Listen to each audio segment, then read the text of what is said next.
commence le 6 juin 2005. Ça fait maintenant plus de 4 heures que ma mère pousse intensément pour faire sortir le petit être qui est à l'intérieur de son ventre. Le temps passe, les minutes s'écoulent lentement, et c'est là que l'horloge annonce 20h30. Le 6 juin 2005, à 20h30, un nouveau bébé est né, un nouvel être humain est né. La douleur diminue, les sourires s'émerveillent sur le visage des gens qui sont dans la pièce, et rien. Aucun bruit. Le bébé ne pleure pas. Pourquoi cela? Pourquoi il ne pleure pas? Peut-être parce qu'il vient de frôler la mort? Il est muet? La panique monte, la peur fait rage et tout d'un coup, un cri strident vient briser le silence et l'inquiétude. Ce cri, c'est le cri d'un bébé et l'expression d'un être humain. Et c'est aussi le cri de la joie de mes parents. D'ailleurs, ce bébé, il va avoir le magnifique nom de Lucas. Et oui, avec un K. Quelle originalité. Et ce Lucas, il va se construire, se détruire, se reconstruire dans sa vie. Il va rencontrer des obstacles. Va-t-il les franchir? C'est ce qu'on va voir dans cette vidéo. 1er septembre 2011. Je fais mes premiers pas à l'école. Enfin, les premiers pas dont je me rappelle. La foule, le stress avant de partir à l'école. Maman me dépose à l'école avec la boule au ventre et me dépose un bisou sur le coin de la joue et elle me murmure « Bonne journée mon loulou ». Lucas est déposé au CP. Un grand moment dans sa vie. Il découvre l'école, les copains, les copines, les maîtresses, les notes, les moqueries. Tout un nouveau monde s'offre à lui. À cet âge-là, j'étais un enfant heureux, qui respirait la joie de vivre, où un simple courant d'air me donnait envie d'aller jouer dehors, d'avoir la sensation de fraîcheur du monde sur ma peau. Et je me demande pourquoi en grandissant on perd cette sensation, cette envie de découvrir ce qui nous entoure, où le moindre mouvement nous interpelle. Et au fond, je sais pourquoi nous sommes plus comme ça, car nous avons honte. Honte de ce que les gens vont penser, honte de ce qu'on va rejeter. Alors pourquoi nous perdons notre âme d'enfant ? Pourquoi en grandissant on devient aigri, on devient une personne qui n'accepte de moins en moins le nouveau et le changement? Je me rappelle que quand j'étais petit et encore maintenant, mon objectif était de faire sourire les gens et de voir des personnes heureuses en leur déclenchant un sourire. Il n'y a rien de plus beau qu'une personne qui sourit de joie. Alors quand j'étais petit, je faisais rire les gens pour qu'ils sourissent et pour qu'ils s'intéressent à moi. Et c'était magnifique. En faisant des bêtises, les gens s'occupaient à moi et s'intéressaient à ma personnalité. Ils me découvraient et je n'étais plus un fantôme. Et je me faisais plein de copains. En faisant le clown, comme disaient les profs. Et j'étais heureux. Et j'ai compris que les gens s'intéressaient à moi grâce à ce comportement que j'avais. Alors j'ai continué de faire ça durant toute ma scolarité. Mon seul objectif, ce n'était pas d'avoir des bonnes notes, d'écouter, d'être récompensé par les profs. Non, pour moi, c'était futile tout ça. Moi, ce que je voulais, c'était faire rire les gens et leur donner le sourire. Il n'y a pas une journée où je suis rentré chez moi sans avoir rigolé, sans avoir souri. J'ai toujours donné de l'importance à l'humour. Et au fond, je crois que c'est un peu mon seul remède. Vieillir est obligatoire, mais grandir est un choix. C'est vrai, il suffit de sortir dehors, d'aller devant une école avec un paquet de bonbons et un camion pour voir comment les enfants sont heureux. Attends, quoi? T'es sûr que c'est dans le script, ça? Reprenons. Vieillir est obligatoire, mais grandir est un choix. C'est vrai, il suffit de sortir dehors et de voir des enfants pour comprendre que la vie est un jeu. J'adore l'ignorance qu'on a quand on est enfant. Et plus on grandit, plus on perd cette ignorance. On veut tout intellectualiser, tout comprendre, poser des mots sur tout ce qui se passe. Mais en fait, je crois qu'il faut juste laisser couler. Et arrêter de trop se stimuler le cerveau pour rien. Pour au final, même pas avoir de réponse. Pourquoi nous, humains, nous sommes obligés d'avoir des réponses? Pourquoi nous ne sommes pas capables d'être dans le flou? Je pense que ça ferait du bien à beaucoup de personnes de laisser passer les choses sans mettre de l'importance dessus. Juste de voir ce qui se passe et sans vouloir comprendre les moindres détails de ce qui se passe. Tu me diras, mais c'est parce qu'on est humain qu'on est comme ça. Moi, je te répondrai que c'est chiant d'être un humain. Vieillir est quelque chose dont on n'a pas le contrôle et qui va se passer coûte que coûte. On ne peut pas échapper à cette situation. Ça nous tombera dessus un jour ou l'autre. Cependant, nous avons le contrôle de notre réaction face à la vieillesse. Nous avons le choix de vouloir avoir la philosophie, un style de pensée et le comportement d'un vieux. Car nous avons le choix de vouloir grandir en même temps que cette vieillesse.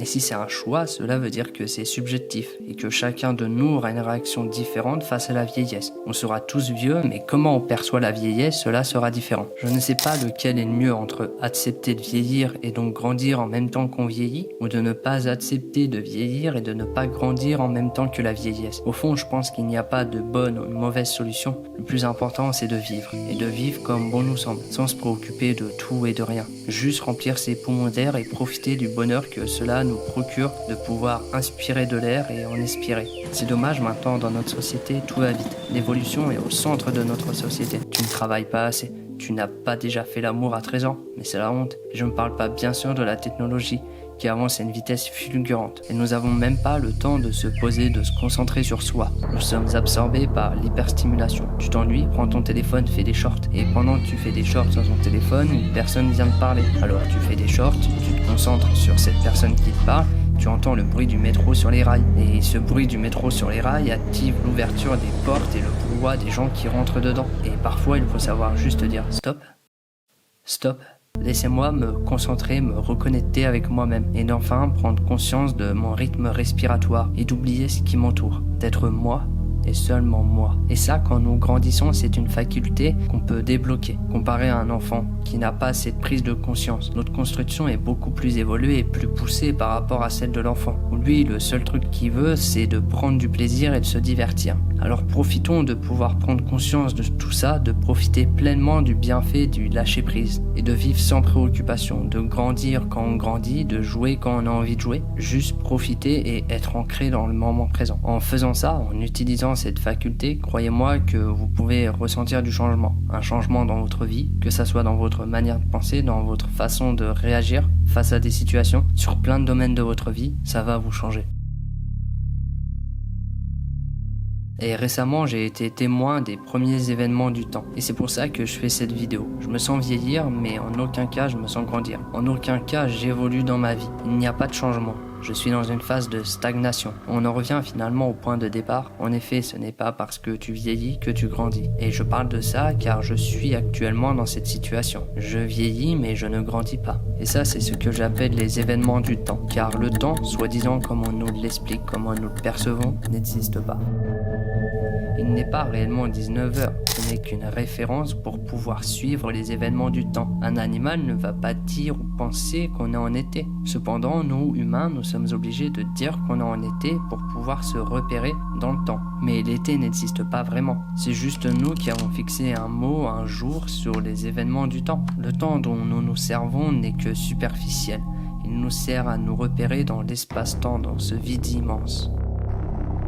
Mais est-ce que la Terre met vraiment 365 jours à faire le tour du Soleil? Non, c'est une échelle. Imaginons que nous changeons cette échelle. Imaginons qu'une journée dure finalement que 12 heures, soit la moitié d'une journée. Cela veut donc dire que la Terre mettra environ 182 jours à faire le tour du Soleil. Et une journée passera 2 fois plus vite, et donc elle mettra 2 fois moins de temps pour faire le tour du Soleil. Et pourtant, si on nous a appris à vivre dans cette échelle, on nous a éduqués avec cette échelle, et bah pour nous, tout sera normal. En fait, nous posons seulement des repères sur les événements du temps. Mais sans cette échelle que nous avons créée, les seuls moyens de se repérer dans le temps, c'est de vivre et d'être témoin des événements du temps qui coule. D'être témoin que dans quelques temps, le soleil va régner plus longtemps sur le pays. Et donc le temps aura avancé. Et nous allons intellectualiser ça par l'été. Albert Einstein a dit ceci. Une heure assis à côté d'une jolie femme semble durer 1 minute. 1 minute assis et sur un four brûlant semble durer 1 heure.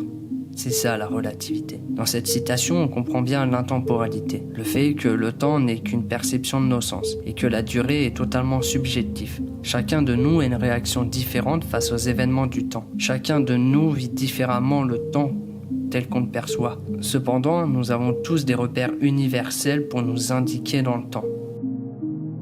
Et pour revenir sur ce que je disais avant, nous pouvons être témoins des événements du temps. Nous nous voyons grandir, nous voyons les choses évoluer, les choses grandir autour de nous, mais nous, rien. C'est comme si le temps avançait sans nous. Et c'est vrai, si nous n'avançons pas en même temps que le temps, lui, il ne va pas nous attendre, il va tracer sa route. Et si tu n'avances pas en même temps que lui, tu vieillis, sans pour autant grandir. Elle est donc là l'importance de rester dans le moment présent et de ne pas aller tout le temps dans le passé ou dans le futur. Car si on est dans le passé ou dans le futur, nous n'avançons pas en même temps que le temps. Et le temps, lui, avance. Et nous restons soit dans le passé et nous avançons seulement dans le passé et sans avancer avec le temps. Nous prenons donc du retard sur notre vie. Et cela est similaire avec le futur. C'est donc ça, rester dans le moment présent. C'est avancer en même temps que le temps et avancer à la même vitesse que le temps. C'est d'être en adéquation avec le temps. Mais pas le temps qu'on idéalise avec nos pensées. Non, avec l'espace-temps. Finalement, nous pouvons finir comme un esclave du temps, à subir le temps, c'est-à-dire ne pas avancer avec lui et être rongé par le passé ou le futur. On ne veut pas évoluer en même temps que lui, mais notre corps va être témoin des événements du temps. Lui, il va se rapetissir, devenir plus faible, plus mou, il va vieillir. Mais nous, si nous ne sommes pas dans le moment présent, nous n'allons pas évoluer en même temps que notre corps et que le temps, et nous allons prendre du retard. Le message final qui se cache derrière cette vidéo, c'est simplement de vivre. Oui, de vivre, pas forcément de se laisser ronger par des gens ou des événements de la vie qui nous ont marqués, car sinon vous n'allez pas profiter. Vivez à fond dans le moment présent, car vous avez une seule vie dans ce corps physique. Alors profitez-en avant que votre conscience voyage à travers le temps. Profitez à 100%. Peu importe de ce que les gens pensent, peu importe de ce que vous pensez, suivez la voie de votre cœur. C'était Lucas, merci de m'avoir écouté. Paix et sérénité et harmonisez vos deux corps. Allez, ciao.